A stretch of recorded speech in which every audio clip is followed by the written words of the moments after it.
Hey folks, thanks for tuning in.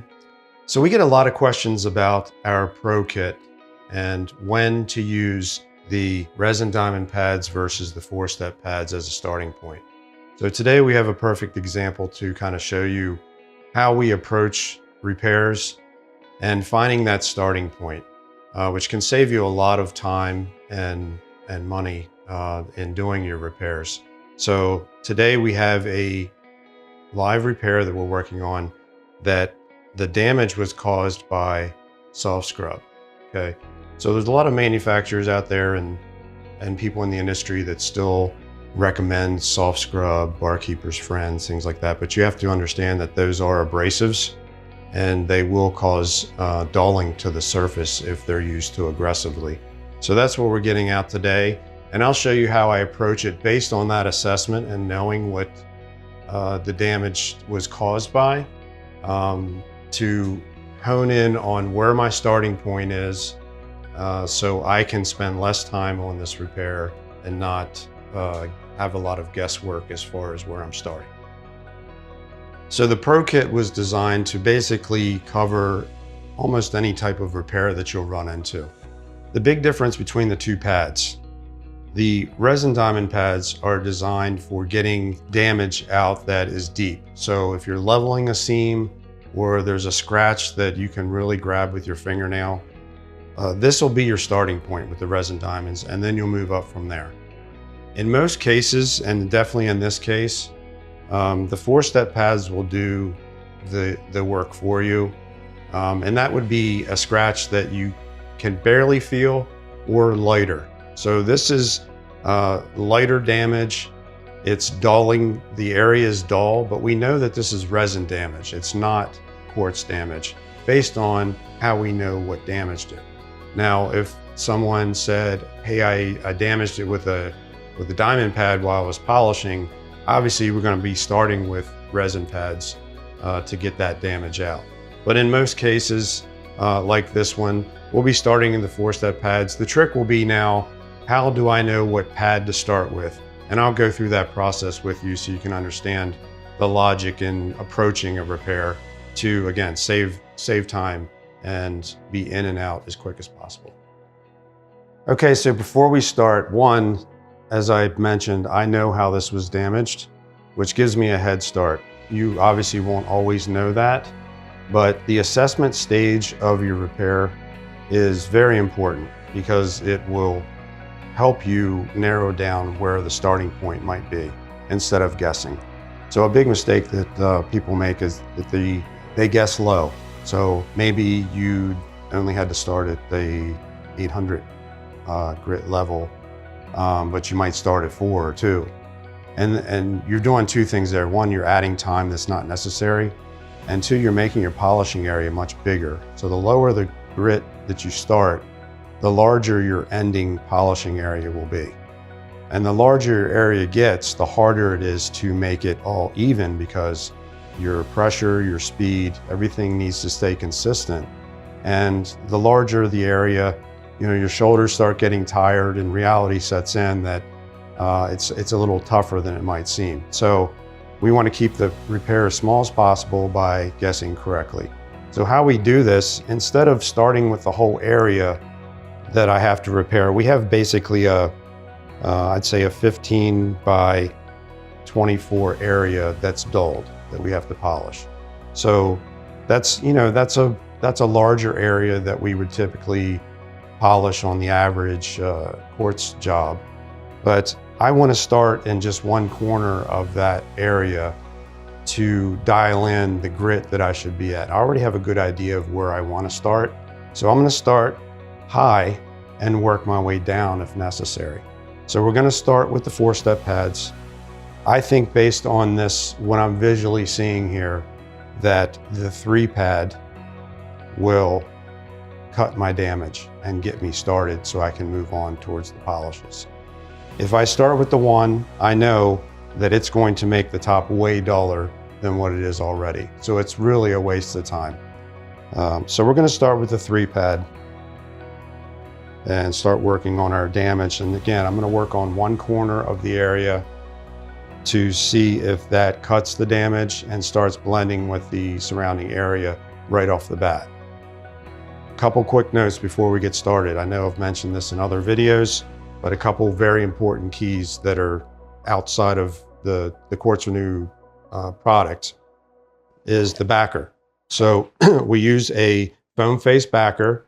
It's a medium softness, and this is designed to just give you a little bit of forgiveness. Hard pads typically do not work well for people because if they're not staying flat the whole time, it'll have a tendency to cut. If the edge of the pad catches the surface, then you're cutting very deep, and then you have to go back and work to get that damage out. So we like the foam face backer with the adapter. These are both by NSI. Highly recommend that. The polisher that we're using, two things. One, it goes low RPM. So this flex starts at 600 RPMs, which is pretty much what we'll be running the whole time. And that's simply because once the top is wet, we're not using a water feed here. We're in a house. We can't use a water feed.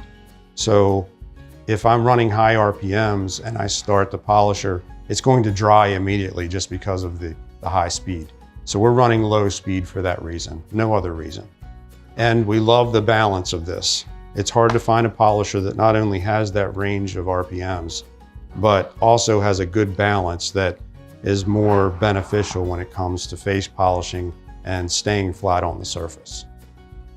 Okay, so as always, the first thing we'll do is mark off our area so that when we wet the top, we know exactly where we're working, where the damage is. We don't want to go bigger than we have to for any reason. So I'm gonna mark off the dulled area.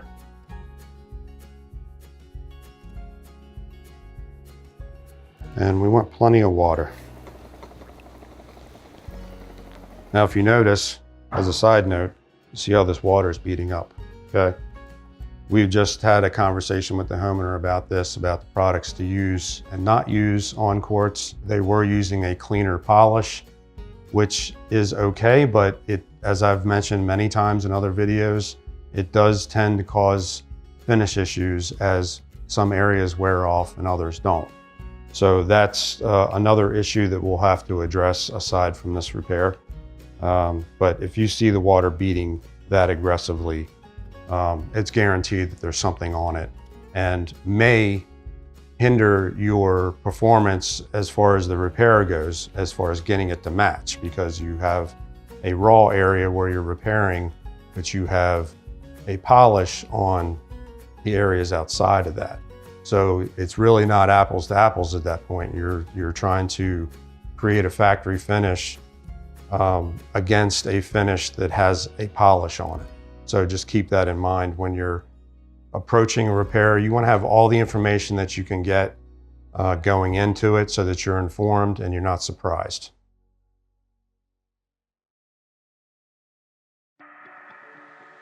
So as I mentioned, we're going to start on the edge of our dulled area with the 3-pad. And I expect that when I clean this off, that the area that I worked is going to be much higher shine and already getting close to the factory level.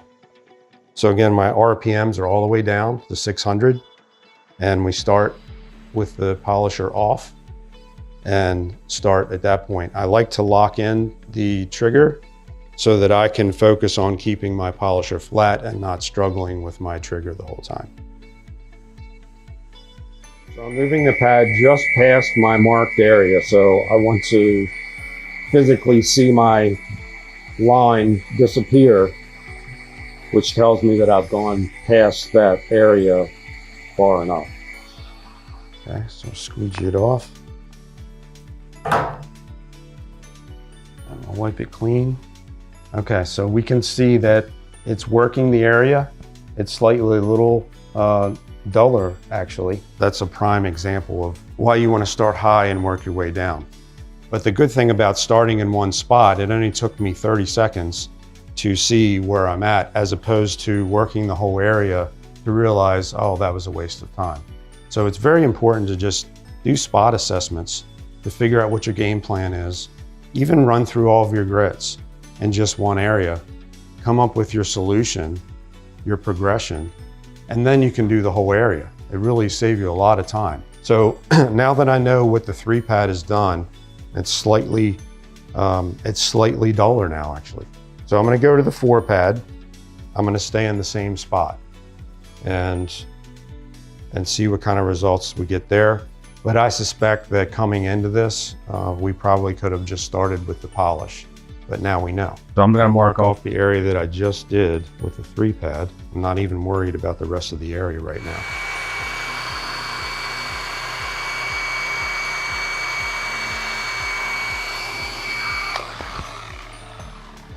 All right, so let's see what we have here. Yeah, now you can see that it's bringing it back up. Still a little dulled area, but I really only had to start with polish on this. But the good thing is that it only took me about 2 minutes to figure that out in lieu of polishing the whole area. So I'm gonna go ahead and finish this spot, get this polished up a little bit, and I'm gonna focus on the polishes to finish this out.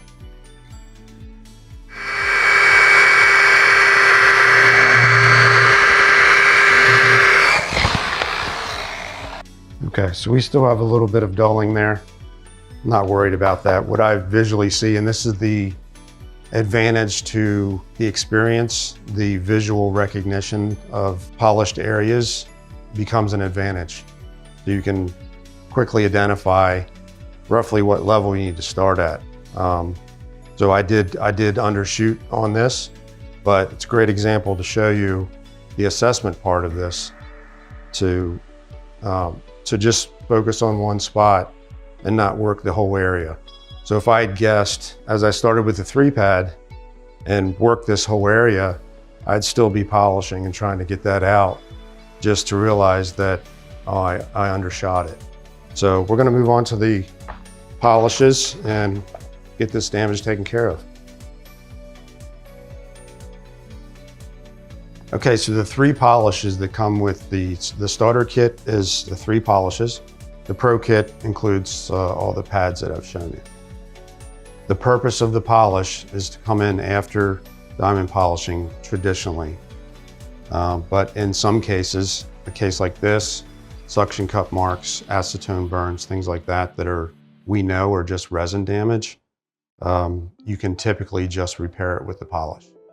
So the first step, snakeskin revealer, is designed to create texture.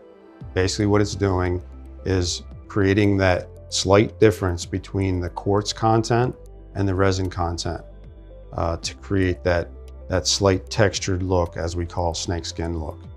So this is not typically a polish per se. It's not really going to increase your shine. It's designed to create that texture that you need. After that, the second and third steps are basically a continuation, a grit progression. So we're going higher and higher in grit. The second step will get you roughly 90% there, depending on the brand. And the final polish is designed to get you to the factory level. So we're going to start with the snakeskin revealer here. A word of caution about using this product. Depending on brand, some resins are more sensitive to this first step than others.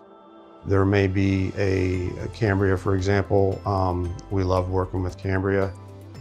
Their resins react quickly. So we can get texture in an area this size in probably a minute or 2. We just don't want to overdo it. So you want to use the snakeskin revealer in 30 to 1 minute increments to check your work and make sure that your texture is not becoming too prominent. Because then when it's too prominent, it will actually give the illusion that it's dull. So make sure that you ease into this and look for any area that has shiny spots, which are typically caused by your diamond polishing. Those shiny spots will have to be addressed with the snakeskin revealer. So we do have a slight shiny area where we've just worked with our pads. So we are going to hit this area quickly, and then we'll move on to the second and third steps. Okay, again, so we've marked off our area, so we know where we're working. We're going to use a liberal amount of polish, especially with the new applicator, because the applicator is wool, and will absorb a lot of that polish and tend to dry up quickly. So once the area starts becoming dry, either mist it or add more product to keep it wet. You don't want to run the polisher with any of these steps to a state of being dry. So between each step, it's important to wet it, clean it, dry it, so you know exactly what you're looking at and can make your assessment as far as going forward. And it's not always a 1, 2, 3 finish. Sometimes it might take a couple steps to get to where you visually know it needs to be. So in the case of the snakeskin revealer, I'm looking for just texture. It's going to be hazy still, but I want to make sure that the texture is even with the factory finish and I don't see any shiny spots, glassy spots that are still from the diamond polishing. Once my texture is even, then it's done its job. Then I'm ready to get this hazing out and move forward. The texture that I see is even. So I'm going to move on to the second step now, the resin polish, and that will start getting my dullness out and moving towards factory. So the second step goes on with a green foam pad. Before we go into this, quick side note. Because the brands of Quartz are so different now, the resins are primarily the thing that's different. Some react quicker than others. So some you'll get texture quickly, others it feels like you're just going and going and you can't seem to get it. In that case, because the wool applicator is the typical applicator for the snakeskin revealer, if that's not working for you after a couple tries, change the aggressiveness of your applicator. So if you have a couple of the green pads, mark one on the back of one of the green applicators and use that as your applicator. Again, just try one spot and see if that doesn't do it for you. That's typically the plan B for us in terms of some of the brands that just, the shiny spot just stays there and it doesn't seem to want to give you the texture back. So that's just a side note to keep an extra green applicator with you. So the second step, again, mix it very well. And this will be the point at which we start getting our shine back. Two common mistakes with these, the second and third step is one, not using enough product. The pad is really not doing the polishing, your slurry is doing the polishing. So if you don't have enough, it will not create the shine that you need. So you always want to have plenty of product there and slow down. So as I go across the surface, you'll notice that the rings of my polishing rings are tight together, 1/8 inch, 1/4 inch. And that monitors my speed of how fast I'm going across the top. So this is not like a buffing situation where you're just kind of spreading it on and then polishing it off. It's a mechanical polish. So you need to go slow in order for it to do the work that it needs to do.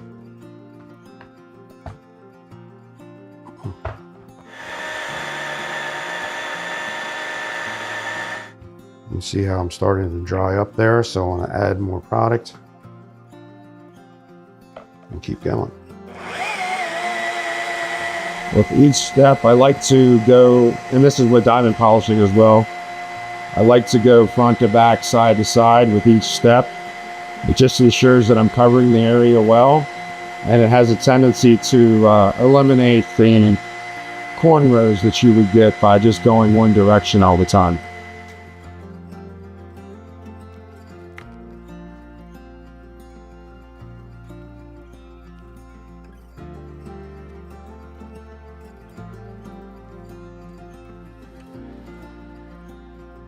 Okay, so now we're really starting to blend back in. And if you can see the edge of our repair area right here. So that's basically what I'm speaking of when I say trying to reach the 90% mark. If you ever want to test this out to see if you can get more shine out of that step, do the spot assessment. If anyone's been in my trainings, you've heard me say this 1,000 times. You can just stick the polisher in one spot for 15-20 seconds, pull it away. If that spot's shinier, then you can do that step again and make it easier on the back end as opposed to demanding too much out of the last step. So I'll do that real quick just to see where we stand with the second polish. Do it right there. And I'm just going to let the polisher run for 15-20 seconds. The worst thing that's going to happen here is that it'll just look the same as it did. Possibly going to be slightly shinier. Okay, so I literally can't really even tell where my pad was there. So that's telling me that I've gotten the most out of that step. Very normal look to where we are to be almost there. That's why we have the final polish, and I'm going to do the same procedure with that. So we'll change out our pad again. The final step goes on with a white foam, which is more of a finishing foam. You'll notice when you look at the two different pads, the green foam is more of a porous foam as opposed to the white, and that's primarily just based on the amount of abrasive that's in each one.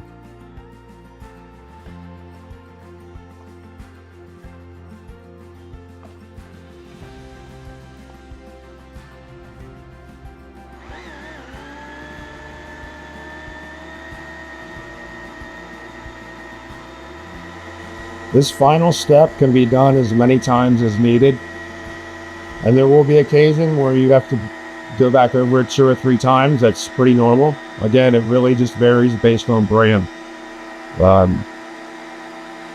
How well the resin's in the top polish.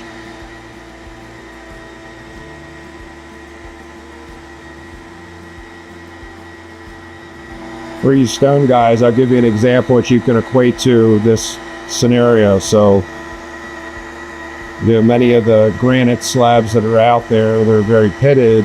They skin coated with the typical polyester resin, and then a year down the road, it's popping out or it's yellowing. If you've ever tried to polish that, you know right away that some things polish well and others don't. So if you put that in kind of like a microscopic level, that's what's going on with the quartz world. So if you have a good resin, it's going to polish well. If you don't have a good resin, it's going to be a struggle. And that's the difference between the brands right now. So that will cause you to adapt based on what type of product you're working with. And some repairs may be quick and some may take some extra time. But one thing's for sure, no matter how long this takes me, it's going to be a lot cheaper and a lot faster than remaking a top. So let's wipe off our area here and see what we've got after our third step. Okay, so we're getting very close. You can still see a little bit of the outline out here. I don't think I went out far enough. So I'll make another pass, and I expect that will get us to finished. After this repair, as I showed you in the beginning of the video, we do have a polish on this. So that will be the second repair that I'll do on this same top. Without getting this polish off the surface, it's going to just cause issues down the road. And the customer wants a nice even finish for a long time. So we're going to get it back to raw and factory level so that they can use their top and not worry about it.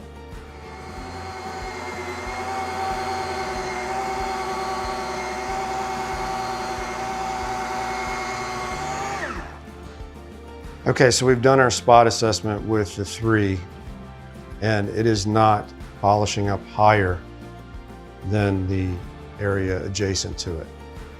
So what we're realizing now is that we're getting to the point where the coating does matter. The finish is very close, but I'm going to do a quick water test here. I'll show you what I'm talking about. If I put water on the area that I've been working, right, it's just a sheen of water. It does not bead up at all.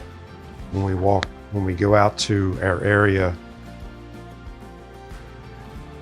that's here slightly shinier, you can see how it's beading up, right? It's repelling the water, okay? So this is yet another, tricky spot that you can run into, and that's where what we refer to as adhesive removal is just a term we use internally. But again, check out that video, basically using a gem sander with a gray Scotch-Brite pad, and the first step, the snakeskin revealer, with that setup. And it does a great job of stripping that coating off the surface and not damaging the quartz itself. In this case, just to show you what I'm talking about, where the polish is coming into play, I'm going to continue to do the third step, because in this small area, it'll be fine to get that off. And then you'll see the difference in the sheen, how it will match at that point. Okay, so you see now, water's not beading up in either spot. Makes it very obvious that I've removed something off of it. Okay, so I hope this video was beneficial to you. We've gotten a lot of questions about the intricacies of doing the repair, as far as the assessment part, as far as where do I start? How do I know that? Anyone that's taken my trainings likes my golf analogies, but I do think it's very relevant that you're getting a set of clubs. You don't actually know how far a 7-iron goes until you've swung it 100 times. So that's really where the experience comes in, to visually see something and then equate that into a repair strategy. So the Quartz Renew kit, the Pro kit, is more, it's kind of a toolbox approach. So you have everything you need to pretty much handle any type of repair. But the real challenge is knowing, where to start, where to go with your assessment. So as we get to the end of this repair, which turned out to be a little tricky because we have a coating on it as well. So there will be a second half of this repair, like I mentioned, where we'll use the gem sander now that we've fixed this area, and we'll basically go over the whole area to get that coating off so that there's no differences based on that. So, but when it gets to the repair, I hope those things were, valuable tips to you, as far as starting in one spot, figuring out where you need to start, and then going from there. It's not always a 1, 2, 3 approach. Just keep that in mind. There will be times, and I've had several customers ask me, what happens if I get it too shiny? So if you get it too shiny, just remember that this is kind of a grip progression. So you get to the third step and it actually made that area shinier as a result, just go back down to the second step of the polish and run across the area fairly quickly. It's probably going to knock it down and blend it just fine. So it's just understanding those little nuances to the system that can really make it beneficial for you, and you can save a lot of tops.